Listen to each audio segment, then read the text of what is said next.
Au Cameroun, deux nouvelles arrestations ce lundi 6 février 2023 dans l'affaire de l'assassinat du confrère Martinez Zogo, celle de Jean-Pierre Mougou Belinga, homme d'affaires et patron de la chaîne de télévision Vision 4, et du journaliste Bruno Bizing, lui il est directeur général de ce groupe de médias.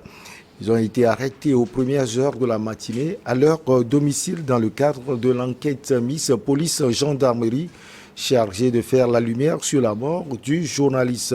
Ils sont retenus au secrétariat d'État à la Défense qui centralise les enquêtes. Notre invité est Lui Magloire Kemayou. Il est journaliste et écrivain. Lui, bonjour, vous allez bien? C'est un plaisir de vous revoir. Bonjour, je pourrais dire que je vais bien, mais vu l'état, vu la situation au Cameroun, avec l'enlèvement puis l'assassinat de notre confrère Martinez Zogo, tant que la lumière n'aura pas été faite, je ne peux pas dire que je suis serein ou que ça va, parce que c'est quand même une atteinte grave à la fois à la vie d'un homme, à la démocratie, à la liberté d'expression, à l'état de droit, pour faire court, et on ne peut pas tolérer cela. Et je pense que d'ailleurs, dans les arrestations, il y a un troisième nom qui n'a pas filtré dans votre liste, qui est celle du beau-père de M. Jean-Pierre Belinga Eboutou, Amougou Belinga Eboutou, qui est son beau-père, qui était également à la garde présidentielle du président Biya avant.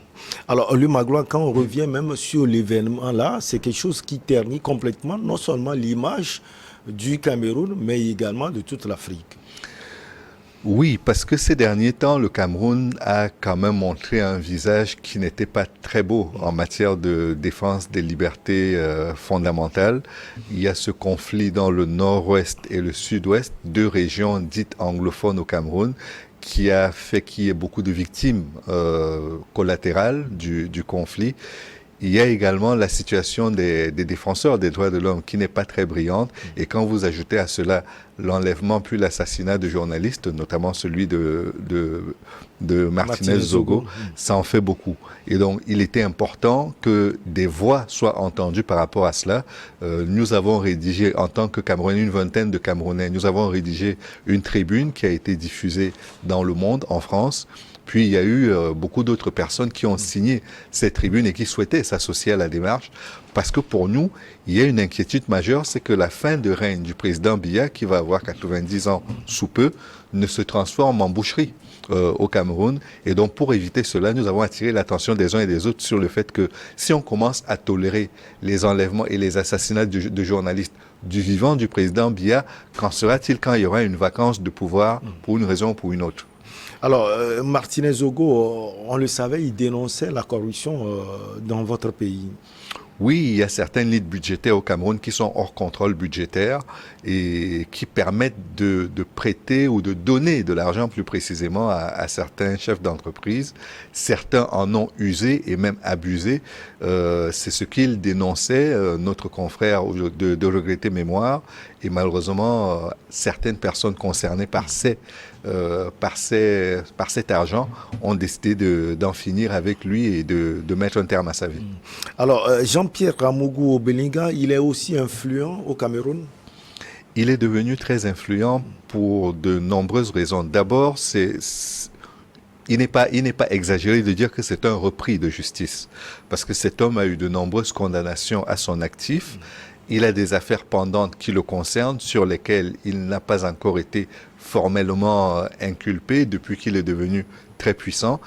Et puis, c'est un homme d'affaires également, au regard des entreprises qu'il a créées et qu'il dirige, aussi bien dans le domaine des médias au Cameroun qu'à l'extérieur, puisqu'il est également propriétaire de Télésud qu'il a racheté en France et qu'il possède une entreprise de microfinance qui s'appelle Vision Finance. Donc c'est un homme d'affaires plutôt clairement établi sur la scène économique au Cameroun et qui est devenu très influent du fait de la prospérité de ses affaires. Alors, selon vous, en quoi il serait impliqué dans l'assassinat de votre confrère Martinez Zogo? Alors, il y a un faisceau aujourd'hui d'accusations très importants qui pointent vers lui et qui font qu'il est l'un des suspects les plus importants dans cette affaire. D'abord parce que les dernières affaires dont Martinez Zogo a parlé le concernaient directement. Ensuite, parce que les échanges entre les deux hommes n'ont pas toujours été empreint de méchanceté ou de ce rapport de conflictualité que nous avons trouvé ces derniers temps. Ils ont d'abord été amis à un certain moment, Martinez Zogo et Jean-Pierre Amougou Belinga. Puis après, ça s'est transformé en animosité pratiquement parce que ce que disait Martinez Zogo concernant les affaires de Jean-Pierre Amougou Belinga, qu'il ne considère pas comme un homme d'affaires, mais comme un truand, qu'il considérait comme un truand, ont fait que probablement le climat des relations entre les deux personnes s'est fortement détérioré et certaines pensent que ce crime aurait pu profiter à Jean-Pierre Amougou Belinga. Alors, lui, Magloire Kemayo, on nous avait également dit que Martinez Zogo était enlevé face à un commissariat ou bien non loin d'un commissariat de gendarmerie de Yaoundé. Est-ce que c'est vérifié? Oui, c'est vérifié parce que c'est ce qui a d'ailleurs permis que l'enquête aille très vite. Vu que généralement devant les commissariats et les gendarmeries, il y a des caméras de surveillance. En reconstituant simplement, en visionnant ces caméras, on a pu avoir l'immatriculation des véhicules qui ont été utilisés pour la course-poursuite puis l'enlèvement et donc déterminer qui était à l'intérieur à travers les images également de leur visage. Et donc, ils ont été interpellés. La plupart sont passés aux aveux. Ces aveux sont aujourd'hui publics puisque ce sont des aveux qui circulent sur la toile. Et ces premiers aveux ont permis les premières arrestations. Nous n'en sommes qu'à la première vague, mais je pense qu'il y aura d'autres arrestations qui suivront. Mais les déclarations contenues dans les aveux des premières personnes qui ont été interpellées sont glaçantes, très, très probablement. Qu'est-ce qu'on peut retenir dans ces déclarations, lui, Magloire? On peut retenir que les moyens de l'État ont été utilisés par des personnes au sommet de l'État pour régler leurs comptes personnels. C'est la première chose qui éclate au vu, à la lecture de ces aveux-là. Il ressort également de ces aveux que le patron du renseignement au Cameroun est directement impliqué dans cette affaire et que de l'autre côté, M. Amougou Belinga était présent sur les lieux à un moment ou à un autre de l'enlèvement et de la torture du journaliste Martinez Zogo. Et puis il ressort également que le directeur de la sécurité présidentielle au Cameroun est impliqué dans cette affaire. Ça fait beaucoup de personnes au sommet de l'État qui sont impliquées, ce qui fait dire à certaines personnes qu'il s'agit d'une affaire d'État, même si de mon point de vue, du point de vue des Camerounais qui ont rédigé la tribune, il s'agit plus d'une lutte de clans au sommet de l'État entre des personnes qui co-dirigent le pays avec le président Biya, mais qui sont en rivalité par rapport à sa succession. Alors, justement, parlant de cette lutte de clans, il y avait également l'arrestation de l'ancien ministre de la Défense. Ça, c'était la semaine passée. C'est confirmé qu'au Cameroun, aujourd'hui, la succession du président Paul Biya crée un problème. Quand généralement vous avez un président qui est resté longtemps au pouvoir, la peur du vide fait que beaucoup de gens se battent pour trouver leur place après le président qui a dirigé pendant longtemps. On l'a vu en Tunisie, on l'a vu en Côte d'Ivoire et au Zimbabwe également, on l'a vu. Un peu moins en Angola, mais c'est à peu près le même schéma. Donc, généralement, ces successions-là se passent difficilement. Et soit la bagarre, la bataille pour la succession commence avant le décès, soit elle s'ouvre immédiatement après l'annonce du décès du président défunt. Et donc, dans le cas du Cameroun, la bataille pour la succession a commencé très tôt. Elle a d'abord pris la forme de procès qui étaient intentés pour indélicatesse dans la gestion des deniers publics. Et aujourd'hui, elle prend une forme beaucoup plus violente qui est celle de l'assassinat de journalistes qui font des révélations sur des personnalités qui ne voudraient pas être directement indexées dans la mauvaise gestion, dans l'indélicatesse concernant la gestion des deniers publics. Donc, on est dans ce cas de figure-là. Espérons que la succession du président Biya n'en soit pas aujourd'hui ouverte et qu'elle ne soit pas ouverte de façon sanglante et continue. Parce que si on part sur ce train-là, il est à peu près certain que dans les prochaines années, le président Biya aura 90 ans encore une fois bientôt. Ça fait plus de 40 ans qu'il dirige le Cameroun. Nous n'aimerions pas que le Cameroun subisse le sort qu'ont connu d'autres pays quand ce cas de figure s'est présenté, soit de la fuite du président qui a dirigé le pays, soit de son décès ou d'une vacance de pouvoir, quelle que soit la forme qu'elle prend. Alors, parlant de Jean-Pierre Amougou Belinga, c'est sûr qu'il est proche du pouvoir de Yaoundé, puisqu'il est très influent. Alors, lui, Magloire Kemayo, finalement, qu'est-ce qui a milité en faveur de son arrestation? Est-ce que ce sont les audios qui circulent, ce sont les preuves, ou bien finalement, lui aussi, il est délaissé par son clan? Non, tout d'abord, Jean-Pierre Mougou Belinga reste présumé innocent, quoi que nous disions. Il reste présumé innocent, la procédure vient à peine d'être ouverte, il a été interpellé, il aura droit à un avocat pour défendre ses intérêts, mais une chose est certaine, c'est que au-delà de toute cette théorie, le fait est que les dossiers sur lesquels travaille Martinez Zogo, et quand on dit qu'on recherche la personne à qui profite le crime, les dossiers sur lesquels il travaillait visaient directement Jean-Pierre Amogo Belinga et sa constellation. Et donc, il est facile aujourd'hui de se dire, ce qui aurait surpris au niveau du public camerounais, c'est qu'on ne l'interpelle pas au moins pour entendre sa version des faits et le confronter avec les éléments dont l'enquête dispose au stade actuel de son évolution. Donc c'est normal qu'il soit interpellé. Même si, au bout du compte, on n'a pas assez d'éléments pour l'inculper, au moins la démarche de principe aura été respectée. Maintenant, une fois qu'on est passé du principe au fait, les faits sont que les accusations enfin, le faisceau d'accusations qui pointe aujourd'hui pointe d'abord vers Jean-Pierre Amougou Belinga, ensuite vers d'autres personnes autour de lui et au sein de l'appareil de la présidence du Cameroun qui font qu'on ne pouvait pas ne pas l'entendre. Est-ce qu'on a aujourd'hui les conditions dans lesquelles il a été interpellé, le Magloire Kemayo? Il y a beaucoup d'audios qui circulent par WhatsApp et sur les réseaux sociaux. Il y a des reportages qui ont été faits à ce sujet puisque quelques journalistes ont pu assister à l'événement, mais on n'a pas plus d'éléments que ça. On sait simplement qu'il a opposé une résistance au début, mais qu'il a dû suivre les policiers et les gendarmes qui sont venus le chercher pour l'amener au CED en vue de son audition. Est-ce qu'on peut espérer que la justice camerounaise fasse bien son travail? Parce que c'est aussi cela le souci des pays africains. Lorsque vous êtes scotché au pouvoir en place, le Magloire Kemayo, on peut vous interpeller, mais après, vous êtes relâché. Espérons que tout ait été fait dans le respect des droits des uns et des autres. D'abord, les droits de la défense, ensuite les droits de la victime, et que le Cameroun, qui est censé protéger ses citoyens, fasse toute la lumière sur les conditions dans lesquelles ce citoyen, en l'occurrence le journaliste Martinez Zogo, a été enlevé, torturé puis assassiné avant que son corps ne soit retrouvé en putréfaction dans la banlieue de Yaoundé. Je pense que c'est très important que cela soit fait, quelles que soient les personnes qui sont derrière. Nous sommes tous censés être égaux devant la justice. Il est hors de question que parce qu'on est plus riche ou parce qu'on est proche du pouvoir, on bénéficie d'un traitement de faveur dans le cadre d'une enquête de justice. Tout le monde devrait passer par la justice et j'espère qu'effectivement, on ira jusqu'au bout de cette enquête et que les vrais donneurs d'ordre seront punis. Qu'on ne punisse pas uniquement les exécutants, parce que eux, ils ont été rapidement arrêtés, mais qu'on punisse les donneurs d'ordre qui ont l'impression qu'ils peuvent agir dans l'impunité et mettre tout un État à leurs pieds, juste parce qu'ils sont puissants et riches. Est-ce que vous pensez que le trépas de Martinez Zogo, qui a fait tant de bruit dans votre pays et en Afrique, ce trépas a pu changer quelque chose justement au Cameroun?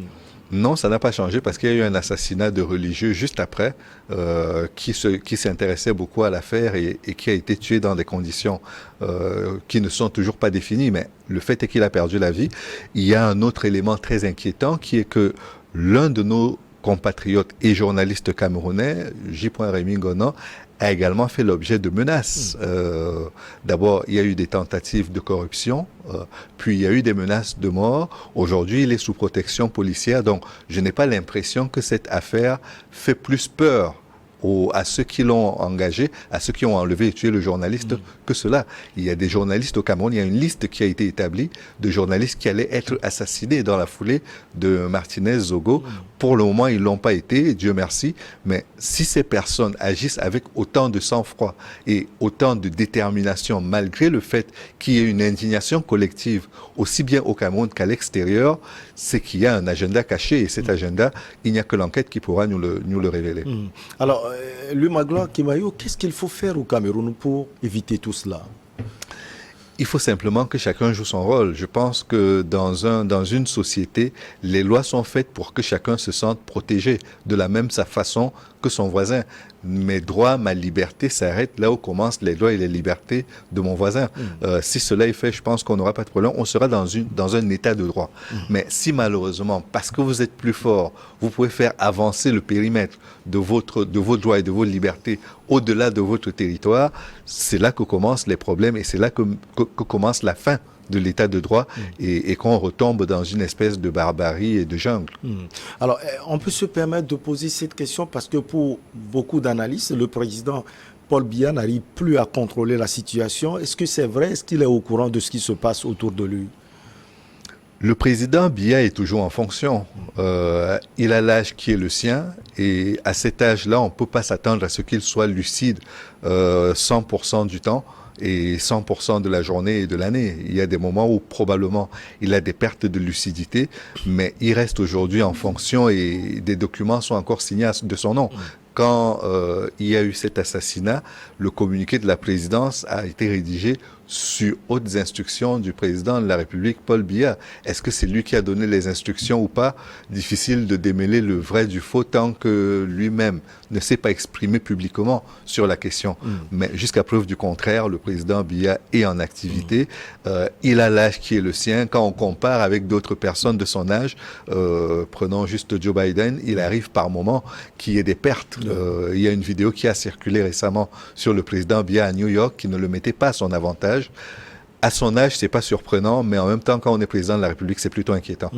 Il y a également le journaliste Bruno Bidjang, directeur général de ce groupe de médias. Lui, on le dit parce que son patron est dedans, sûrement que lui aussi il est dedans. Il travaille pour son patron, sans doute. Non, je pense que ce n'est pas ainsi que les enquêteurs ont réagi. Je crois qu'ils ont réagi parce que soit il y avait des éléments de preuve dont il pouvait être détenteur ou qu'il pourrait aider, dont il pourrait aider à la destruction ou à la disparition. Et c'est pour ça qu'il a été interpellé. Je ne pense pas qu'il ait directement participé au crime en tant que tel. Même s'il est condamné, il ne sera pas condamné de la même manière que les acteurs directs ou indirects qui étaient impliqués dans le processus, dans l'enlèvement et la torture. Personnellement, vous les connaissez, Jean-Pierre et Bruno? Jean-Pierre Amogo Belinga. Oui, je l'ai rencontré à Paris. Et Bruno Bidjang? Bruno Bidjang, je ne le connais pas du tout. En revanche, Jean-Pierre Amogo Belinga, je l'ai rencontré à Paris quand il a racheté la chaîne de télévision Télé Sud, dont j'étais le directeur de l'information et dont j'avais été limogé avant le rachat par Jean-Pierre Amogo Belinga. Nous avons eu l'occasion de discuter de plusieurs choses. Il n'y a eu aucune suite à ces discussions, mais le fait est que nous avons eu une ou deux rencontres avant. Alors, bon, l'interpellation de ces deux messieurs, il y avait d'autres, et vous l'aviez dit tout à l'heure, d'autres vont également venir. Oui. Ça va quand même faire, si on peut le dire, les gens auront peur de la situation actuellement. Je remarque surtout qu'il y a eu presque un vent de réjouissance de la part d'un certain nombre de Camerounais qui avaient l'impression que l'impunité était devenue la règle. Aujourd'hui, une fois qu'on est proche du palais d'Etoudi, le palais présidentiel, ou qu'on a beaucoup d'argent, comme c'est le cas de Jean-Pierre Amogo Belinga, le fait qu'ils aient été interpellés donne un signal positif pour tout le monde, parce qu'il signifie que nous voulons au moins savoir ce qui s'est passé. Nous voulons la vérité, démêler le vrai du faux, sortir de la rumeur et rendre justice à ce journaliste qui a été tué ainsi qu'à sa famille. C'est la première chose. La deuxième, c'est que les enquêtes, le Cameroun en a ouvert plusieurs. C'est pas le premier cas dans lequel on aura une enquête. Ce sont les suites de l'enquête qui préoccupent. Là, on est dans la première phase de l'affaire et nous espérons tous que nous irons jusqu'au terme du processus, qu'on déterminera les responsabilités, qu'on arrêtera non pas les exécutants qui ont déjà été arrêtés, mais également les donneurs d'ordre et ceux à qui profite le crime et qu'ils seront condamnés pour ce qu'ils ont fait.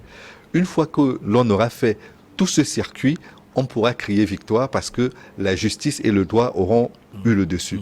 Mais tant qu'on n'a pas atteint la fin du processus, je pense qu'il est prématuré de se réjouir. Alors, Lumagla Kemayou, parlant de la bataille autour du président Paul Biya, est-ce que ce sont les clans qui s'opposent ou bien il y a quelqu'un, quelque part, qui allume le feu?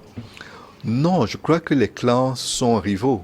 Il y a plusieurs clans et c'est normal, même au sein d'une famille politique, tout le monde ne pense pas de la même manière, tout le monde n'a pas la même vision politique.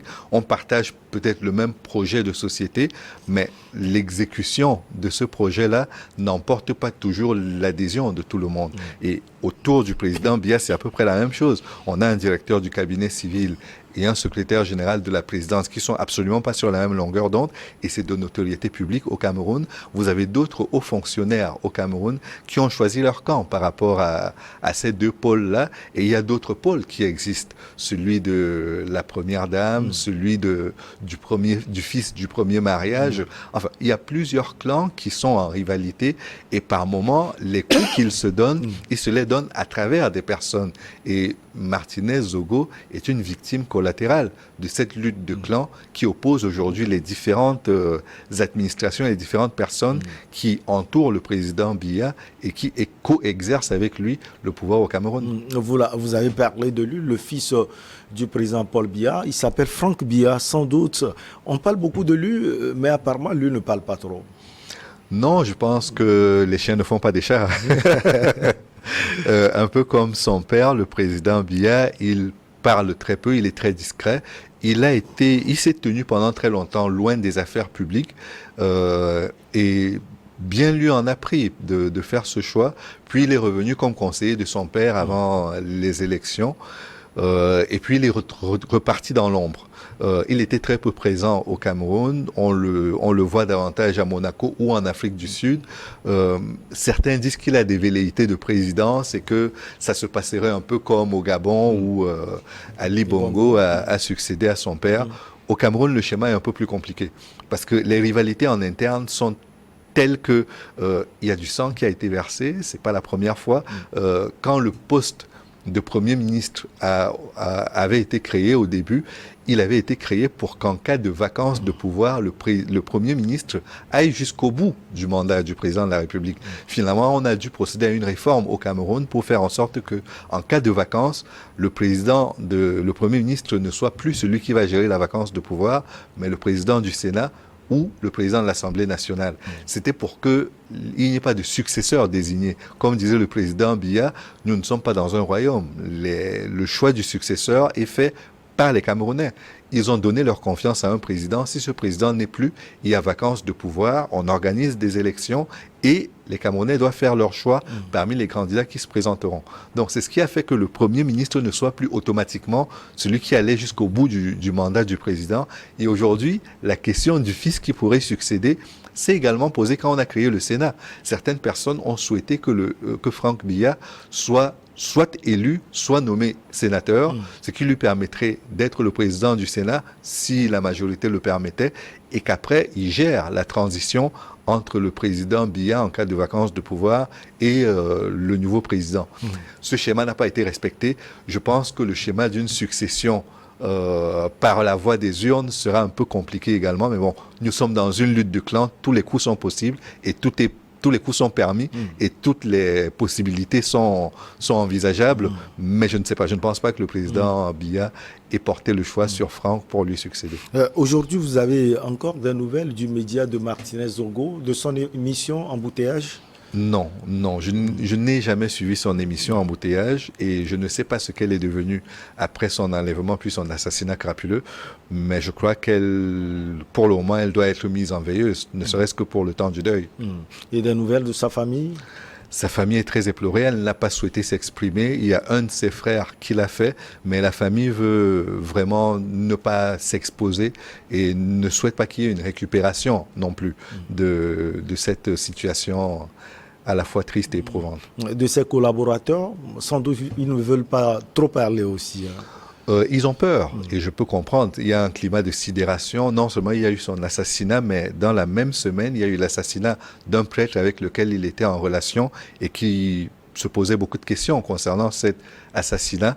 Donc, ça peut créer une espèce de sidération dans le camp des amis et des collègues qui sont au Cameroun ou qui ont de la famille au Cameroun. Je peux comprendre qu'ils ne veuillent pas être plus virulents que cela dans la revendication de leurs droits et dans l'avancement de l'enquête. Mais une chose est certaine, c'est que tout Camerounais aujourd'hui qui est soucieux de l'avenir du pays et surtout de la paix, du respect de la devise du Cameroun, qui est paix, travail patrie, tout Camerounais voudrait que la lumière soit faite sur ce crime. Vous l'aviez dit, vous ne vous sentez pas bien, tout simplement parce que le pays ne va pas forcément bien. Le Magola Kemayou, pour terminer, que doit faire le pays aujourd'hui pour qu'il soit bien présenté au monde entier? Je crois que ce qui a été commencé doit être continué et doit aller jusqu'au bout. Le Cameroun a décidé d'ouvrir très rapidement, de diligenter très rapidement une enquête conjointe de la police et de la gendarmerie pour, d'une part, arrêter les suspects, d'autre part, faire la lumière sur les conditions dans lesquelles tout cela a été fait, et puis, si on arrive à établir les responsabilités, que les coupables soient mis derrière les verrous. Donc, je pense que si ce processus vertueux est respecté, le Cameroun aura rempli son contrat en matière de défense et des journalistes et de la liberté d'expression et de sécurité également des personnes et des biens. On a parlé du Cameroun, si vous le permettez, en une minute. La même semaine, il y a un journaliste rwandais aussi qui était décédé en Afrique. Les journalistes ont du mal à faire leur boulot, Lumagla. Malheureusement, pas qu'en Afrique. Nous sommes une profession aujourd'hui en grand danger. Et quand vous regardez les rapports qui sont faits par les différentes associations de défense des droits des journalistes, ils font froid au dos. Dans les zones de conflit, il peut arriver qu'il y ait des assassinats de journalistes. On ne le souhaite pas, mais ça arrive par moment que nous soyons des dommages collatéraux. Mais quand dans des pays comme la France, on assiste à des reculs où on veut contraindre les journalistes à livrer leurs sources, ou qu'on veut les obliger par le fait de certaines dispositions européennes sur le droit des affaires à livrer leurs sources ou alors à ne pas travailler sur certains dossiers, ça fait peur. Et sur le continent africain, quand on assiste à des assassinats comme on le faisait dans les années 60, voire les années 70 ou 80, ça inquiète parce que ce sont des reculs. Et nous devons nous battre non seulement pour que le journalisme gagne en professionnalisme, parce qu'il y a également par moments des manquements de la part de nos pairs, mais qu'également en termes de droits, les pays qui se considèrent comme des États de droit le soient effectivement. Si on est dans cet exercice de responsabilité de la part des journalistes et de la part des États, je pense que tout se passera bien et que nous n'assisterons pas à ces reculs qui sont dommageables pour la liberté d'expression et pour la sécurité des journalistes. Infini merci à vous. Lumagla Kemayou, ça a été un plaisir de vous avoir sur ce plateau. Vous êtes journaliste et écrivain avec vous. On a parlé de votre pays, le Cameroun, de l'assassinat de Martinez Zogo, Jean-Pierre Amougou Belinga aux arrêts. Merci à vous. Merci de m'avoir invité. Allez, on marque la pause pour le journal et après on reçoit nos invités pour Regard croisé.